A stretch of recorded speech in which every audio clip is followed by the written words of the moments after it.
Всем привет! Вы на канале Свалил, меня зовут Роман. И в этом своем сумбурном видео я хотел рассказать вам о своих первых впечатлениях о жизни в Хургаде в Египте. Как я оказался здесь? На самом деле все очень просто. С сентября я жил в Индии. И я бы с радостью жил там дальше, но туда я не смог привезти своих собак. Вот, поэтому Египет оказалась самая простая страна, куда можно приехать с животными. И спустя 3 месяца именно здесь у меня воссоединилась моя семья. То есть я, жена и 2 мои собаки. В этом видео я чуть-чуть поделюсь с вами своими первыми впечатлениями об этой стране, об этой жизни. Да, впечатлений у меня много. Есть свои плюсы, есть свои минусы. Именно поэтому это видео сумбурное. В дальнейшем я обязательно сделаю подробный обзор на жилье, на цены в магазине, ну и вообще на то, что здесь можно посмотреть. Надеюсь, вам понравится. Если так, то не забудьте поставить палец вверх, подписаться на канал. Удачного просмотра. Мы идем... Зачем мы идем? Мы идем за сковородку. Мы так идем, что помимо сковородки смотрим шаверму, спящих собак, какие-то полочки пластмассовые тоже смотрим. Вот, стройку смотрим, вот там вот везде стройка. Вот. В общем, мы смотрим, что тут происходит. Пойдем смотреть, что тут есть. Здесь есть котик.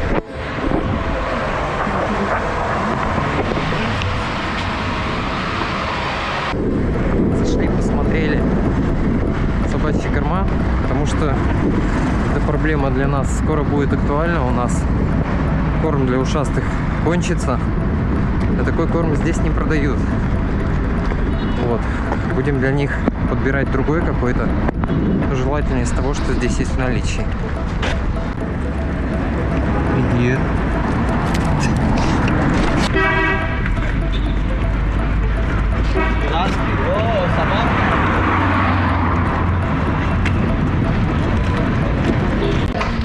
Бомжи там ужинает, сидит, а тут выкисрил. Неправда, он колотил что-то. Не бомж, а строитель. Там еще снизу. Ну, он там живет и строит. Ну, такая нелегкая жизнь египетского строителя. Сразу бомж. Бомж — это мы с тобой. Ну ладно, ты, в принципе, в любой момент можешь домой вернуться. Где все дикие собаки? Дикие собаки спят. Я несу им шаурму. Можешь ее положить в любое место, они, когда проснутся, придут и съедят. Да подожди, мы их сейчас увидим, господи. Пойдем направо искать диких собак. Там. Корабль пустыни отдыхает. Залезть бесплатно, слезть 10 баксов, наверное, как обычно.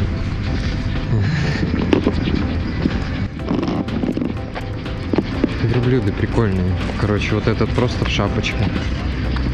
Вчера-позавчера видели с бородой, как у Деда Мороза. Мы пытаемся найти выход к морю, где нас пустят с собаками. Мы даже не спрашивали еще ни разу, потому что все, что видели, там везде написано. Ничего не было. No pets allowed. Пошли спрашивать. Иди спрашивай. Вот животные на пляже пришли. Все спросили. Все спросили. Мы все узнали. Ну и вообще мы, можно сказать, первый раз за 3 дня мы уже здесь. Море увидели. Вон оно там. Вот так вы увидели из-за забора только пока что. Мы ждем Люсю, которая ищет мисс Бабя Оливье. Собачки. Это мои собачки. Собачки. Нашла? Стройка везде.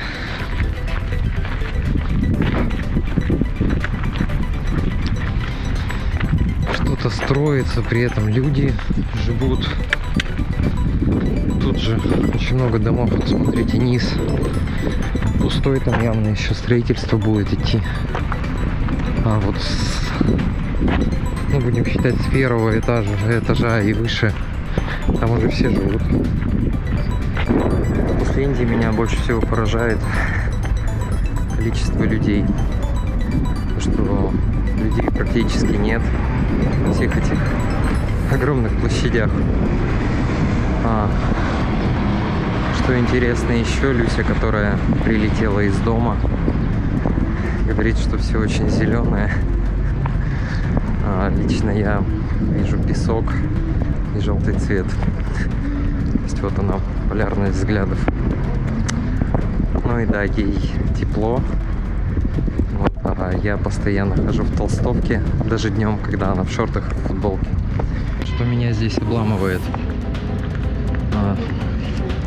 Я живу в стране, в квартире, от которой до моря мне идти, ну, метров, не знаю, 500-700. Вот, но вместе с тем здесь нет ни одного бесплатного выхода к пляжу. Я не могу встать и пойти на пляж встретить рассвет. Рассветы здесь чудесные. Потому что, ну, хрен бы с ним, все платно, но меня с собаками не пускают никуда. Вот, ну, логично, в принципе, то, что пляжи для туристов, нефиг там с собаками делать, но альтернатив нету. Несмотря на весь европейский стиль и то, что живем мы в европейском районе, квартира, которую мы нашли, ну да, мы не сильно искали, правда, честно. Взяли первое, что подвернется под руку. Она чудесно выглядела на фотографиях и весьма неплохо выглядела вживую. Но по факту оказывается то, что там разваливается все. Сантехника, кухня. В общем, там даже кровать разваливалась, пока я ее более или менее в вменяемое состояние не привел. Вот, и вместе с тем хозяйка за нее очень переживает, хотя все, что могло сломаться, там уже сломалось.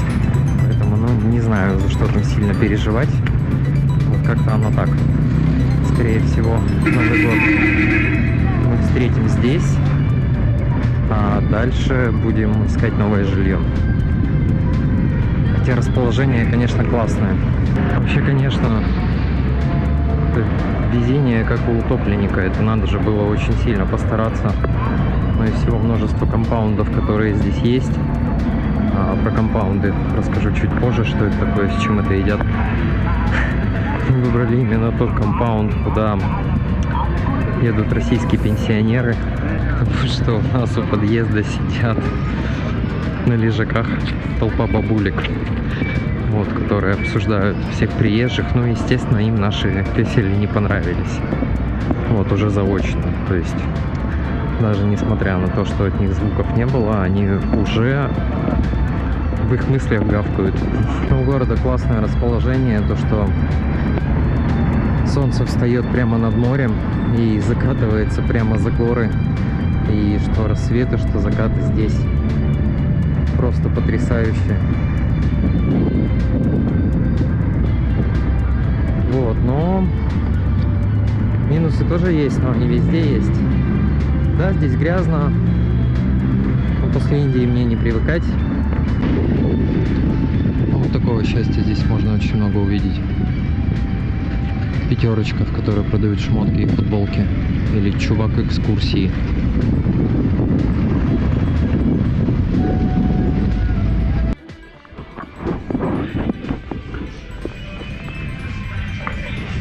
Вот он, наш новогодний ужин. У собак еда обычная. А у нас оливьешка. Плюс хозяюшка и нахреначила оливье.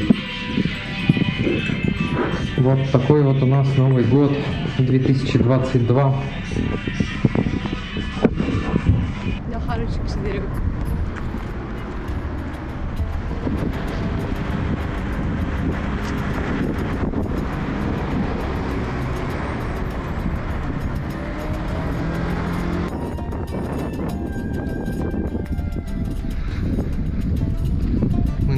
чувака, который нас по территории заброшенного отеля вывел на пляж. Прям на косу.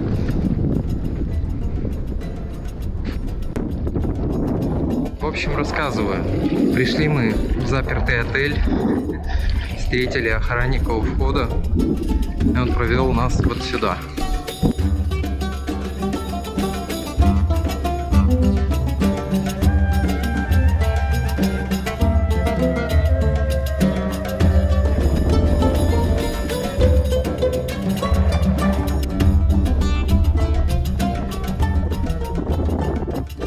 Будем искать какой-нибудь заброшенный отель недалеко от того, где мы живем.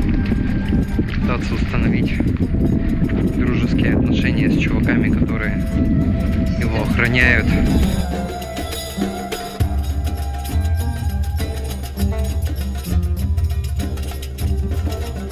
Пробовали мы такую интересную схему. Люся, конечно, не оценила.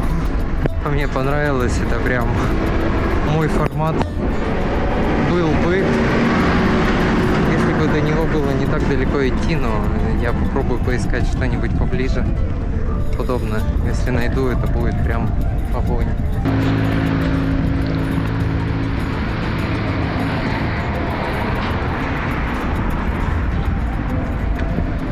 Вот такие вот заброшки. Внутри вот так вот все. Здорово, бро.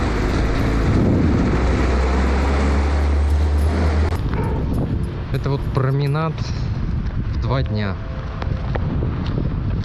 Вот. Ну что, у меня был променад с утра, и никого там не было. Вот сейчас променад в 2 дня, и тоже никого нет. Ну, к вечеру тут, можно сказать, ажиотаж. Тут людей в 2 раза больше, чем сейчас. Где мои вот точки с самосами на каждом шагу? Где жиранина, вся вот эта вот вкусная. Ну, запахи здесь тоже, кстати, здесь пахнет в основном пряностями, специями, чаями, травками. Вот, и одеколоном, который здесь не готовит только ленивый. Ну, вот тут магазины, сувенир с неправильной буквой «И». Сзади вон ребята кирпичи продают прямо вдоль дороги. Здесь вот тоже конкуренты тоже продают кирпичи. Вот она, вся та зелень, про которую Люся говорила, что ее тут много. Вот так вот это прям, ну, может быть, и выглядит как будто очень много, да. Но это по мнению Люси, это не точно. Я в джунглях жил последние несколько месяцев, поэтому для меня как бы, ну, реально все такое не цветное. Цветов мне не хватает сейчас очень. Вот такие вот у нас споры регулярно. Восприятие мира разное после проживания в разных регионах. Так что ждем, пока мы придем к консенсусу. Рано или поздно это все равно случится. Реально пустые улицы везде. Желтые здания — это британский компаунд. Здоровая, короче, фиговина. Дождь идет. Серьезно? Ну и ладно, дождь идет. Прикиньте, Да. в пустыне дождь. Да, представляешь, дождь Ой. идет. Ну не снег ведь, Вышли из магазина, так что все хорошо. Реально дождик. Он такой, конечно, номинальный. Но, насколько я знаю, здесь даже такой редкость. Мы в жарком Египте идем искать какие-нибудь очень теплые носки на ноги. Потому что вот днем, сейчас время к обеду, на улице тепло. Но в 5 солнце скроется и будет дубачело. Вот и дома просто невозможно находиться.